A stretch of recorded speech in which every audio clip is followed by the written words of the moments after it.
This is Thank You Mama, weekly lessons from mothers all around the world.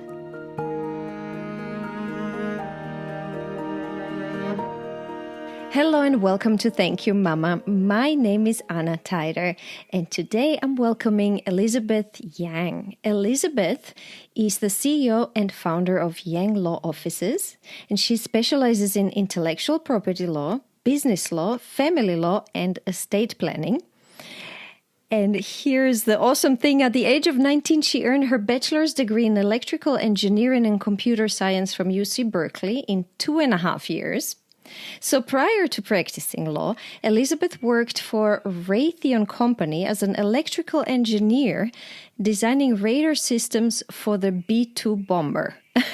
She has, amazing. She has also interned at NASA Jet Propulsion Lab, working as a team member on the main control unit for the Mars exploration rover.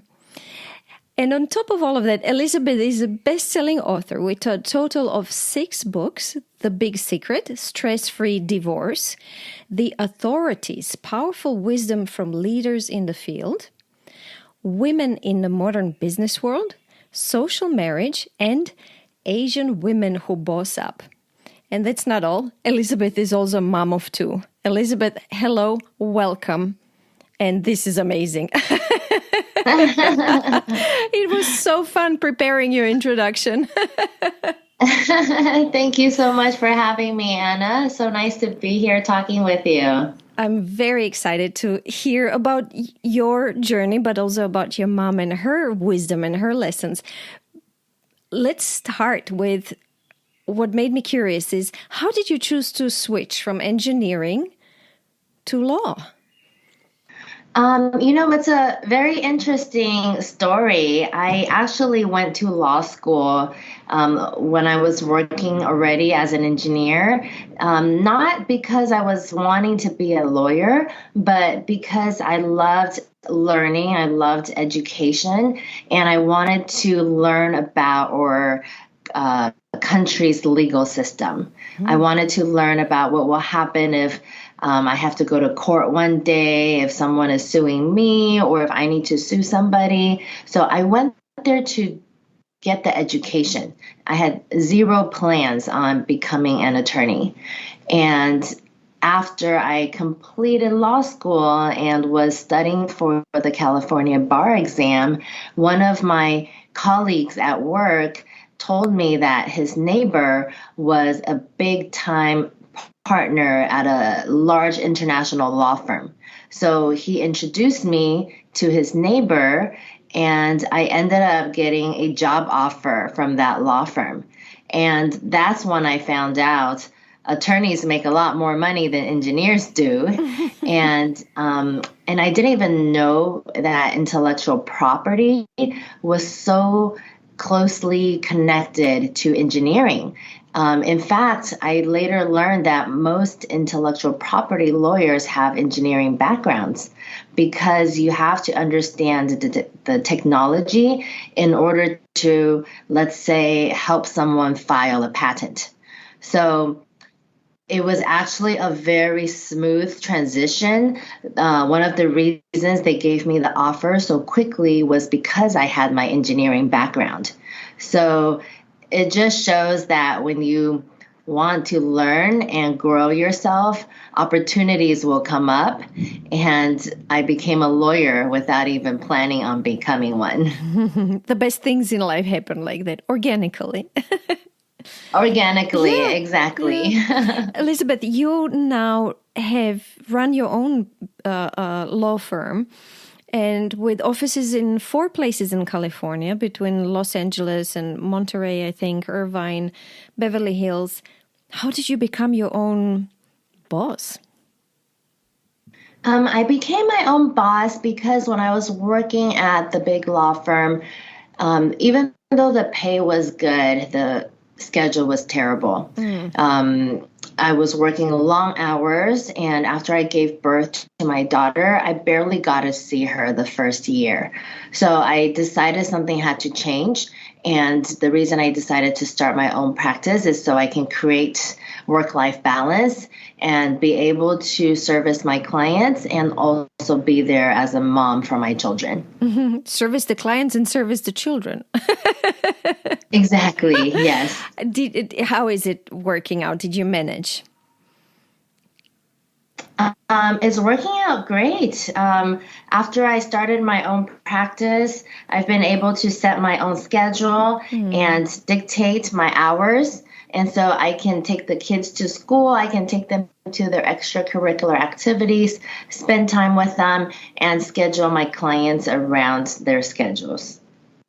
Elizabeth, before we jump into talking about Mama Kelly, would you like to tell me a little about your books? Sure, yeah. I've published to date 6 books total. My first book is called The Big Secret, and it was co-published with Jack Canfield. He is the author of all of this Chicken Soup for the Soul series. And The Big Secret talks about the world's leading entrepreneurs and professionals, what our secrets are for achieving or desired health, wealth, and lifestyles. What is Social Marriage about? Social Marriage is my latest book. I just published it recently during the pandemic. I did a lot of writing when we were on lockdown during the quarantine. And social marriage is a new concept that I'm introducing to the world. I'm a divorce attorney, and I've been through a divorce as well. And in today's modern society, the divorce rate here in Los Angeles, where I am based, is over 65%. Across the world, it's more than 50%. So the chances of people getting divorced than not is actually higher. And so a lot of millennials are terrified of getting married because they see their parents getting divorced. They see their relatives, their friends, all these people around them going through very difficult divorces. And so they want to be in a relationship, but then they have all these pressures from society, from their parents. When are you guys going to get married? When are you going to get proposed to? You're already in your 30s, in your 40s. You still haven't gotten married yet. There's something's wrong with you. There's so many pressures from society. So social marriage is another option that these people who feel like they're stuck between a rock and a hard place can choose. They can choose to be socially married without the burdens and the fears of what will happen if they get a divorce. And at the same time, they can appease all this society pressures because they can get married just socially. My husband and I have been socially married for 11 years, and it's the best thing ever. We don't need a piece of paper to prove our love and commitment to each other. And in fact, that piece of paper really doesn't mean much in today's day and age because both my husband and I have been legally married in the past, and our marriages fell apart because the piece of paper didn't mean any love and commitment. My ex-husband had affairs. My husband's ex-wife also had affairs, and it didn't work out. And as a divorce attorney right now, I see people actually using legal marriage and divorce as a weapon against each other. If they're legally married and they get into an argument, they will say, if you don't do things my way, I'm going to call a divorce attorney and I'm going to file divorce against you. And even though they don't mean it, they will use it as a weapon to attack the other person. In a social marriage, there is no threatening and using that as a weapon. You either fully commit and work things out or you walk away. And then my last point about social marriage is that as a divorce attorney, I know that entering into a legal marriage is like signing a contract without knowing what the terms are. Because Oh. Yes, because the reason I say this is because you don't actually know what law is going to apply to your divorce until you actually file. And it depends not on where you got married, but it matters where you are living when you file for divorce. So you have no idea what law is going to apply to you until you actually get a divorce. So why would anyone want to sign a document without knowing what the terms are? It's just not a good idea, and that's why divorces are so time consuming and so expensive. In fact, in California, the government won't even let you get a divorce until you've waited at least 6 months. In other places, it might be even longer than that. So, rather than having the government of whatever country you're living in dictate how you get a divorce later, why not set your own terms through social marriage? I'm going to read it. Yeah, I mean, it's not for everybody. It's just another option. There are still people out there who are very traditional. Maybe their religion or their family, requires them to get legally married. And that's great. They can still get legally married. But for those people who are scared to get legally married because they don't want to deal with all the hassle they see their family and friends going through, but they also want to be in a committed relationship and take it to the next level. This is just an additional option that they can choose that has worked very well for me and my husband. Elizabeth, let's jump into the mama topic. Let's talk about Mama Kelly. Mama Kelly is from Taiwan. Yes, she's from Taiwan. My mother, my parents are from Taiwan, and my grandparents are from China. So I'm my generation, my ancestors are only one generation in Taiwan. Tell me a little bit about her. Absolutely, yeah. She's a very strong woman. I think I come from a very long line of strong women. My grandmother is very strong. She escaped communist China with my grandfather during the war. My grandfather was in the Air Force, so he was able to take her on the plane and escape to Taiwan. When she escaped China, she never saw her family and her mother ever again, because that's when communism started and China shut down their walls and no one could get in, no one could leave. But fortunately, my grandmother was able to be the only one in her family to escape.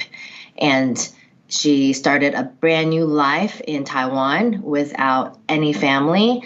And so I think my mom takes after her. My mom immigrated from Taiwan to actually South America first before coming to the United States, because back then it was very difficult to come to the United States directly. It was easier to go to South America. So they went to Paraguay, and my grandmother and my mother both learned Spanish to assimilate into the community there. So they're both fluent in Spanish before coming to the U.S. So they both immigrated, your grandmother and your mother, from Taiwan to Paraguay. Yeah, to Paraguay first. They lived a few years there. They purchased real estate. My grandparents were very into real estate development. So they have real estate in Taiwan, in Paraguay, and then came to the United States and did more real estate development here as well. That's amazing. That's quite a journey. Yeah, I am very grateful for everything that they've done, because I wouldn't have the life that I do in the U.S. now without all of the struggles and challenges that they overcame. How old was your mom when she came to the U.S. and started yet another new life? She was in her 20s, so relatively young. And, in her 20s, we don't learn new languages as easily as when we're children. So it was quite difficult for her to learn new languages, first Spanish and then English when she got to the U.S. So it was challenging to just be put into a new country with a new language and new faces and new everything, without much support. Mm-hmm. And so did she meet your dad in the US? She actually met my father in Taiwan. They had a beautiful love story where he pursued her for 9 years before he actually got her to marry him. And she actually left Taiwan very suddenly, and he did not know where she went. And so he chased her to Paraguay. He booked a flight to Paraguay, got there, had no idea where she was, did not know her address. And in Paraguay, the only two Spanish words he knew were China come, which is like Chinese food. So they were able to take him to a Chinese restaurant. And from there, he was able to use his Chinese to start asking around the people in the neighborhood to track down my mother in Paraguay. So he immigrated to United States from there with her or at the same time? He chased her to Paraguay. He found her in Paraguay, and then he was able to get my mom and himself to the U.S. So along with the rest of the family too. So everybody was able to go to the U.S. from Paraguay. That's a big story. And then they started a real estate business in the U.S. as well. Yeah, my father actually ended up going to USC. He got his education there, became an engineer, and he was doing engineering work and also real estate development. And my mom was a housewife. Mm-hmm. How many children did she have? She had me and my younger brother. So I'm the oldest. My younger brother is 2.5 years younger than me. Mm-hmm. But see, this is when tragedy hits, oh no. Yeah. So when I was 3 years old, my father passed away very suddenly. I'm so sorry. Yeah. And my mother, she had never worked a day in her life at that point. She completely depended on my father to take care of her. And all of a sudden she has 2 young toddlers. She's in this new country, barely knows English, and needs to figure out how to survive. And how did she do? What did she do? That's why I tell you, she's one of the strongest people I know. She struggled. We were on food stamps, welfare for a while. We had a very unstable childhood. I had 4 different elementary schools and 2 different middle schools. We were just moving every few months, every couple years, while she's trying to find stability for us. And finally, she was able to find a way to take care of my brother and I while making money at the same time, which was through taking care of children. Mm-hmm. So she would pick us up from school, take us home, and she decided to also take home other children whose parents were working. Mm-hmm. And she ended up having an after-school program at her house where she would take care of all these children. We would eat together, we would study together. She would teach us math. She bought workbooks from this school supply store. And even though her English wasn't the best, she would create a process where we would do the worksheets and she would have us compare the answers to the answer book and just have everyone do it together and focus mainly on our academics. Mm-hmm. Yeah, she wanted me to never be in the same situation that she got put in. Yeah, so she knew how important education was. She did not want me to ever grow up having to depend on another person. And if that person disappears or goes away, then I would be stuck. So she made sure that I was very well educated and could always support myself and make a living when I grew up. She must be very proud of you. Yeah. But she put in a lot of efforts into me and Yeah. my brother. She never got remarried until after we both were already in college. Hmm. Oh, and then she got remarried. Yeah, she got Oh, remarried. that's She's nice. been with my stepfather for over 20 years already. Oh, that's nice. Is she happy now after all these troubles? Yeah, yeah, she's retired. She's happy. My brother and I take care of her. She has three grandchildren, two Mm. from me and one from my brother. My brother has a 10-month-old baby that she's busy babysitting now. Oh, that's beautiful. That's beautiful. So we already started learning from Mama Kelly. We learned about not to be dependent on anybody and the importance of education. Do you have more lessons that you've learned from her that you could share with my listeners? Absolutely. Yeah. So we covered how, it's so important to be self-sufficient, be independent. Education is so important. That's why I love learning. Any opportunity I have to learn, whether it was, go to law school, whether it's a training program, a Tony Robbins program, even after high school, college, law school, MBA, life is a lifelong journey of learning. So you want to always be learning no matter what age, whether it's reading, listening to audiobooks, getting a mentor, getting coaching, signing up for trainings. I'm always about learning, and I do the same with my children as well. So learning definitely is something she has taught me, and also resilience.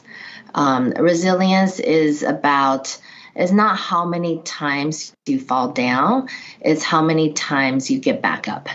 Life is difficult. There's always challenges that we get hit with on a daily basis, and we keep falling down day by day.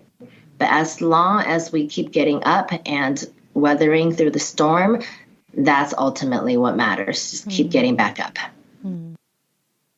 Do we have more? So many, even just the simple language. Like, even though I grew up in the U.S., I'm fluent in Chinese. And right now, I service a lot of clients in Chinese because our country is very diverse. And she made sure that I was fluent growing up. She spoke to me in Chinese at home because she knew I would learn English at school.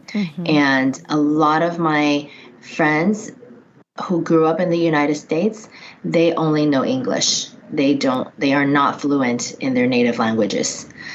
So I do the same with my children now. I force them basically to speak Chinese at home.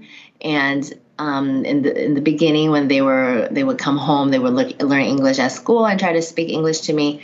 I would pretend I didn't understand them, and I would only respond if they spoke to me in Chinese. So now my children are 11 and 13, and they are both fluent in English and Chinese. And in fact, their reading and writing in Chinese is better than mine because they go to Chinese school on top of speaking it at home. That's fantastic. We take it for granted and we think it's not that important. And it's so valuable because you open with a language, you open a whole culture to them and a different way of thinking and functioning. And it's one of the biggest treasures you can give to your child. Absolutely. Yeah. Do we have more that you would like to mention?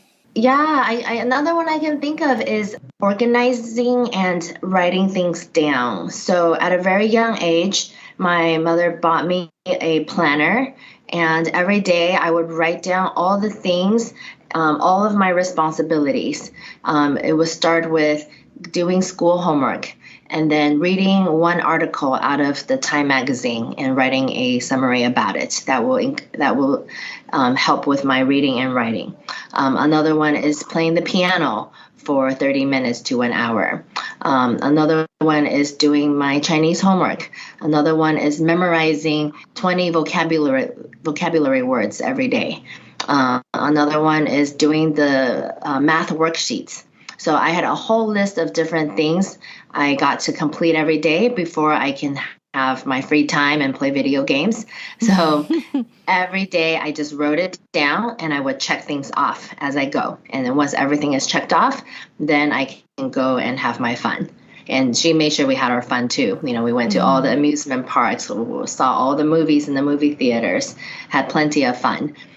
So even till this day, I have a very organized planner that I write down all the things I get to do every day, whether it's meetings, court hearings, talking to clients, you know, having this podcast.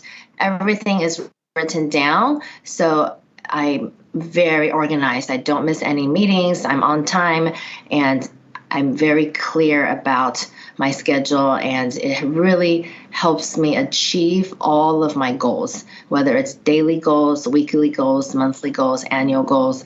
Because I'm very organized and everything's written down, things get done and things get accomplished. So that is a habit that I started at a very young age, and I do it with my children to this day. They each have their own planners and they write things down, whether it's academic stuff or even fun stuff, you know, or extracurricular stuff, their piano lessons, their kung fu lessons, their chess lessons. They write everything down so they organize their own schedules.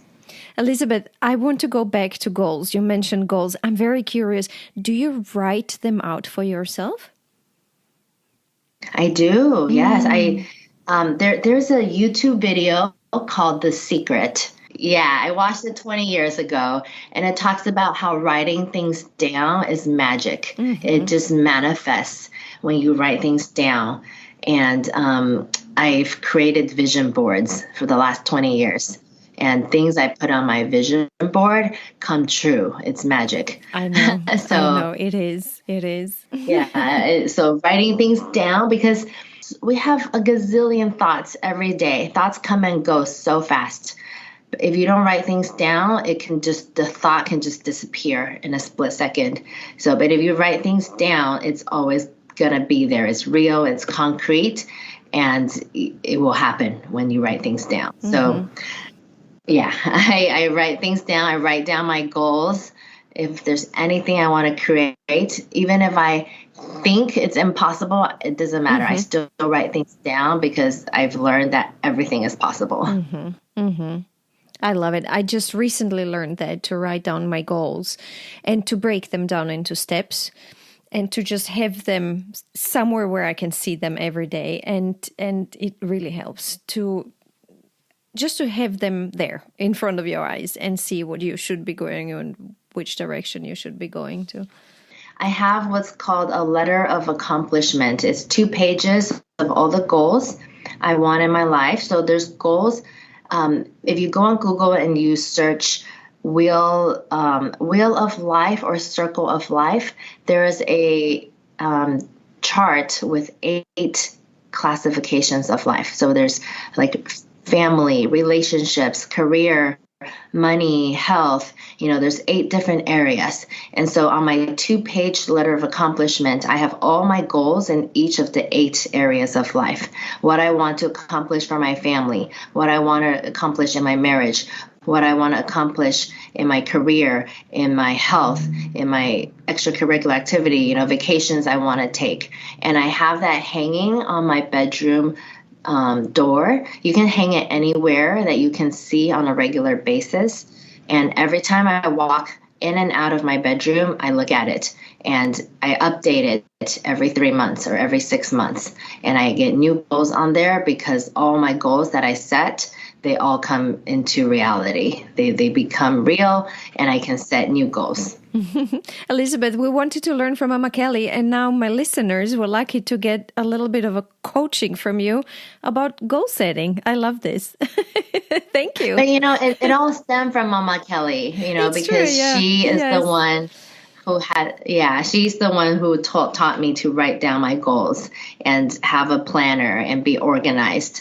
So everything I'm sharing now, it all stems from Mama Kelly. Oh, that's awesome. So she did teach you to write goals, not just to organize yourself and plan, but also to work with goals. Yes, yeah. So in the first page of the planner, there's usually some blank pages, and so I write my annual goals for the whole year on those pages. And throughout the year, I will flip back and remind myself, okay, these are my annual goals. Is there anything else you'd like to share about her lessons?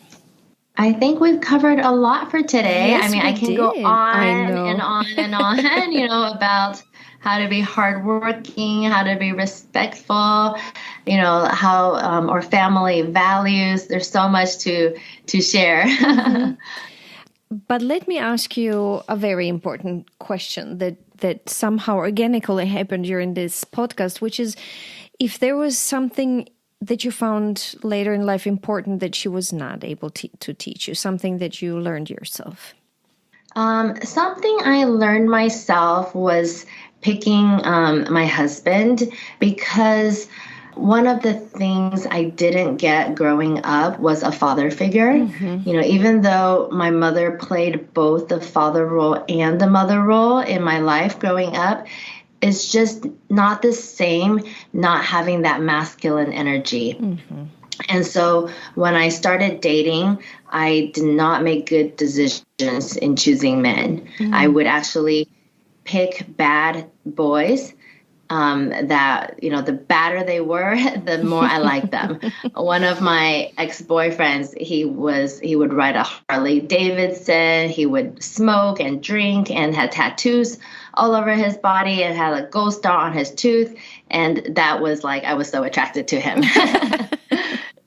And because I had no father figure growing up. And so the guys who were dismissive of me and who treated me poorly, I would be more attracted to them. Mm-hmm. And the men who were nice to me, who gave me attention and were loving towards me, I wouldn't be attracted to them. I would just, be bored of them and not want to be with them. So I ended up picking a very player kind of guy for my husband. He ended up getting me pregnant 3 months after we started dating, and I married him because I was pregnant. And then he got me pregnant again very shortly after. And then we were only married for 1.5 years, and I ended up having 2 babies. And I found out he was having a dozen women on the side, that he was not happy being monogamous. Mm-hmm. He needed a lot of women in his life. Mm-hmm. And that's the type of men I would choose because I didn't have a father figure growing up. So after we got divorced, I went through a transformational training, and I ended up choosing my current husband, who was total nice guy, mm-hmm. and staying attracted to him. I was able to overcome, my quote unquote daddy issues, or lack of daddy issues, and really appreciate my husband for who he is. And not need to fulfill that bad boy desire in me anymore. So that training brought a lot of self-awareness into my life so that I can understand the choices I was making in men.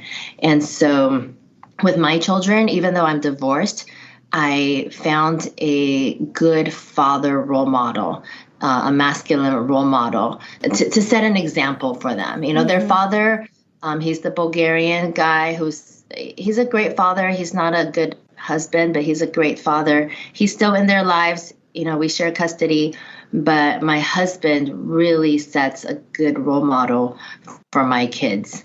And sometimes my daughter will tell me, when I grow up, I want to find a husband, like Phil, because she can see all the stuff that he does for me and for the family, mm-hmm. and what a good man he is. Mm-hmm. As you were talking, I was thinking how the history wanted to repeat itself with you ending up alone at an early age with 2 little children like your mom. But you decided to change it, to not repeat that and change yourself, go through this training and change the narrative and find a man who will be able to be there for you and your children. I think that's beautiful. Yeah, I highly, highly recommend transformational trainings. There's so many of them out there, and they're becoming more and more prevalent. And they really just present a new perspective on whatever it is in life that we're going through, whether it's relationship, whether it's career. It's just a new possibility. It's really changed my life. I first got introduced to transformation in 2014, and every year I go back and I learn something new about myself. It's a lifelong learning. Lifelong learning. Exactly. Elizabeth, before we wrap up, is there anything else you'd like to add about Mama Kelly and her lessons? Well, I think, out there for the listeners, some of you guys have amazing mothers in your life, just like I did. But maybe some of you guys don't. But I've learned that, from not having a father figure and craving a father figure in my life, that you can create whatever father figure you want. So I have mentors out there that are father figures for me. And so for those of you who may not have a biological mother there, maybe you have an adopted mother or a stepmother or just any strong, loving female figure there. All of those can be the Mama Kelly in your life. That's beautiful. Thank you for saying that. I'm preparing my first Thank You Mama workshop next weekend, actually.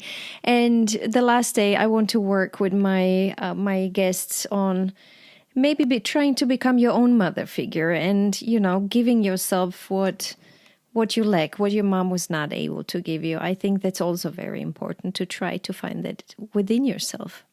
Absolutely. Yeah. Or for those who are spiritual, I see God as my father figure. He's been protecting me, guiding me, leading the whole way for me my entire life.